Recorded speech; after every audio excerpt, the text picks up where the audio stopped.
Good morning అండి. నేను board అందుబాటులో లేకపోవడం వల్ల వీడియో చేయలేకపోయాను. సో ఇవాళ ఆర్య సమాజం కంటిన్యూషన్ టాపిక్ అండి. నిన్న మొన్న వీడియోలో ఆర్య సమాజాన్ని స్థాపించింది ఎవరు, అతని అసలు పేరేంటి, ఎక్కడ స్థాపించాడు, ఏంటి అన్నదాన్ని చర్చించుకున్నాం. ఇవాళ ఆర్య సమాజంలో అలాగే కంటిన్యూషన్ అండి. ఒకసారి చూడాలి. ఆర్య సమాజం 1875 ఇయర్ ఇంపార్టెంట్.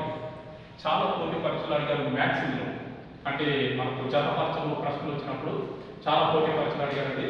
ఆర్య సమాజం 1875 స్థాపించింది దయానంద సరస్వతి. అతని అసలు పేరు మూలశంకర. ఆయన పుట్టిందేమో గుజరాత్లో టంకారా రాష్ట్రాల్లో గుర్తు చేశారు. ఆయన ప్రచారం చేసింది బొంబాయిలో. ఈ లాజిక్ బాగా గుర్తుపెట్టుకోవాలి. ఆయన ప్రచారం చేసింది బొంబాయిలో ఆర్య సమాజం. ఇందుకే ఆర్య సమాజం యొక్క ప్రధాన ఉద్దేశం ఏంటంటే హిందూ మత పరిరక్షణ. ఇది బాగా గుర్తుపెట్టుకోవాలి. హిందూ మత పరిరక్షణ ప్రధానంగా కాన్సెప్ట్. ఇది ఆయన కాన్సెప్ట్. కాకపోతే మనకు పోటీ పరీక్షలు ఇంతకుముందు జిఎస్లో అడిగారండి, ఆర్య సమాజం ఏ భాషలో ప్రచారం చేశాడు అనేది అడిగారు ఇంతకుముందు ప్రశ్న. బాగా గుర్తుపెట్టుకోవాలి. ఎందుకంటే మనకు దయానంద సరస్వతి గుజరాత్ కదా పుట్టింది. గుజరాత్ భాషలో చేశాడేమో, లేదా సంస్కృతంలో చేశాడేమో, లేదంటే ఇంగ్లీష్లో చేశాడేమో అన్నది ఒక ప్రశ్న మనకు డౌట్ వస్తుంది అన్నమాట. నేను పోటీ పరీక్షలు చూస్తాను. అదే ఇప్పుడు మనం డిగ్రీ ఎగ్జామ్ రాసిన వాళ్ళతో చెప్పాల్సిన అవసరం ఉంది. వాళ్ళకి ఇంకో మెథడ్ ఉంటుంది. కానీ పోటీ పరీక్షలు అలా కాదు కదా. ప్రతి అంశాన్ని మనం క్షుణ్ణంగా పరిశీలించాలి. ఆర్య సమాజం ఏ భాషలో ప్రచారం చేశాడంటే హిందీ భాషలో ప్రచారం చేశాడు. ఇది వెరీ ఇంపార్టెంట్ అండి. ఇంతకుముందు పోటీ పరీక్షలు కూడా అడిగారు, ఒకసారి గుర్తు చేసుకోవాలి. సో దయానంద సరస్వతి వేదాలను బాగా అవలోకనం చేసుకున్నాడు. ఈ వేదాల్లో ఉన్న సత్యాలు తెలుసుకోండి. ఈ వేద సత్యాలు తెలుసుకున్న తర్వాత ఎందుకు భారతదేశంలో ఈ మూఢనమ్మకాలు నిత్యము ఏదో ఒక వర్గం మీద ఇంకొక వర్గం వైరంగా ఏర్పడుతున్నాయి, అలాగే జంతు పనులు ఎందుకు, ఇవి అసలు వేదంలో జంతు పనులు లేదు. సో ఇలా చేయడం వల్లనే భారతీయ సమాజం ఒక కొత్త నూతన సమాజాన్ని స్థాపించలేకపోతా ఉంది. అలాగే మనకి కుల వ్యవస్థను ఖండించాలని చెప్పేసి, బాల్య వివాహాలను ఖండించాలని చెప్పేసి ఈయన కూడా ఏం చేశారంటే కనీస వివాహ వయసు ఉండాలి భారతదేశంలో స్త్రీ పురుషులు ఇద్దరికీ అని చెప్పి అప్పుడే ఫైట్ చేశాడు మనం. ఎందుకు అంటే ఒక సట్టని ఏజ్ ఉంటేనే పెళ్లి చేసుకోవడానికి ఒక అవగాహన ఉంటుందండి సమాజం. మరి అలాంటిది ఏమీ లేకుండా చిన్నపిల్లల్లోనే పెళ్లి చేసేయడము, మళ్ళా వాళ్ళకు యుక్త వయసు వచ్చిన తర్వాత వాళ్ళ ఆలోచన విధానం ఉండడము, లేదంటే వాళ్ళ భర్తలు చనిపోవడం, లేదా వీళ్ళు చనిపోవడము, ఇవన్నీ సమాజంలో మూఢనమ్మకాలు దారితీస్తాయని చెప్పేసి ఈయన బాగా ఈ అంశాల మీద బాగా ఫైట్ చేశాడు, పోరాడాడు.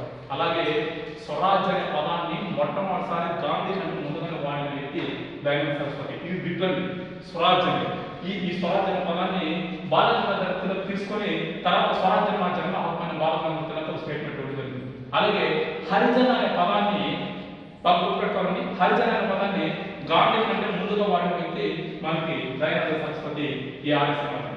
అలాగే కొన్ని పత్రికలు సంస్థలు ఉన్నాయండి.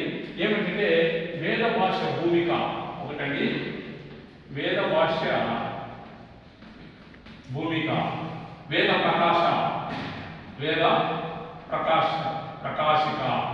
సో కొన్ని పద్ధతులు అండి. ఈయన తన సిద్ధాంతాలు బయట తీసుకోవడానికి ఇవి తప్పు. కాబట్టి ప్రధానంగా వచ్చిన అజెండా ఏంటంటే గోవధను సంరక్షించడం. ఇది గోవధను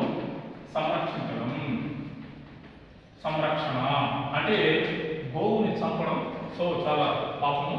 గోవధను సంరక్షించడం. ఇక్కడ రెండు వర్గాల మీద వైశ్యం ఏర్పడింది. ఒకటి, ఆవు హిందువులకు పవిత్రమైనది.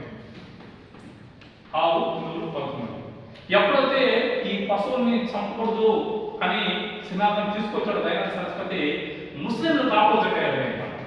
సో ఎందుకంటే వాళ్ళు ముస్లింలు మామూలుగా చంపుతుంటారు. సో దీనితో హిందూ ముస్లింల మధ్య వైషమ్యం అనేది మనకి ఇక్కడ ఈ కాన్సెప్ట్ లో కనిపిస్తుంది. ఆయన ఏమంటే ఆ సిద్ధాంతం తీసుకొచ్చాడు. ఆయన గోవులను చంపడం పాపం అండి, అది చాలా తప్పు, అలా చేయకూడదని చెప్పి కాన్సెప్ట్ తీసుకొచ్చాడు.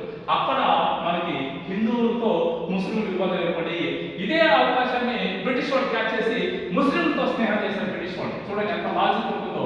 ముస్లింతో స్నేహం చేశారు బ్రిటిష్ వాళ్ళు అన్నమాట. ఎందుకంటే చూడండి, మీ మనోభావాలు, మీ ఆచారం, మీ సంప్రదాయాన్ని హిందువులు రెచ్చగొడుతున్నారు, కించపరుస్తున్నారు అని చెప్పి బ్రిటిష్ వాళ్ళు ముస్లింతో కలిశారు. ఈ రెండు వర్గాలు కాన్సెప్ట్ మనకి చిన్న సమస్య రావడం ఈయన తీసుకుంది. సో ఒరిజినల్ గా ఆర్య సమాజం ఎవరికి వ్యతిరేకం అంటే బ్రిటిష్ వాళ్ళకు వ్యతిరేకం. సో ఇది ఒక బిట్ అండి. ఇంతకుముందు పోటీ పరీక్షలు ఏపీఎస్లో అడిగారు. ఒకవేళ మీ దగ్గర క్వశ్చన్ పేపర్ ఉంటే ఓల్డ్ క్వశ్చన్ పేపర్ ఒకసారి చూడండి. ఆర్య సమాజం ఎవరికి వ్యతిరేకంగా స్థాపించబడింది అంటే బ్రిటిష్ వాళ్ళకు వ్యతిరేకంగా స్థాపించారు. ఎందుకు బ్రిటిష్ వాళ్ళకు వ్యతిరేకంగా స్థాపించడం అంటే ఒరిజినల్ గా బ్రిటిష్ వాళ్ళు క్రైస్తవ మతానికి చెందినవాడు, కానీ భారతీయ సమాజం హిందూ మతానికి చెందినవాడు. అలాగే హిందూ మతంతో పాటు మిగతా మైనారిటీ మతాలు ఉన్నాయి. సో ముస్లిమ్స్ కానీ, జైనులు కానీ, సిక్కులు కానీ, జొరాస్ట్రియన్స్ కానీ, క్రైస్తవులు కానీ ఇవన్నీ ఉన్నారు. కానీ బ్రిటిష్ వాళ్ళ కాన్సెప్ట్ ఏంటంటే క్రైస్తవ మతం స్వీకరించిన వాళ్ళకి ఎక్కువ ప్రాధాన్యత ఇవ్వడం జరిగింది. సో దీనివల్ల ఏమైపోయిందంటే చాలా మంది హిందువులు హిందూ మతం వల్లి క్రైస్తవ మతంలో చేరారు. సో ఇలాగే జరిగితే భారతదేశంలో హిందూ మతమే ఉండదు అనే కాన్సెప్ట్ తో ఏం చేశారంటే శుద్ధి ఉద్యమం, వెరీ ఇంపార్టెంట్ అండి, చాలా పోటీ పరీక్షలు అడిగారు. శుద్ధి ఉద్యమం, శుద్ధి ఉద్యమం, ఇంగ్లీష్ లో ప్యూరిఫై మూవ్మెంట్స్ అంటారండి. ఈ ఉద్యమానికి తెరదించాడు. ఈ ఉద్యమం అనేది ఏమి ఎక్కడ అనేది నెక్స్ట్ వీడియోలో చేస్తున్నాను. వీడియో చూస్తున్న వాళ్ళు ఒకసారి లైక్ చేయండి, షేర్ చేయండి, సబ్స్క్రైబ్ చేయండి. మరిన్ని వీడియోతో నేను ముందుకు వస్తా. Thank you.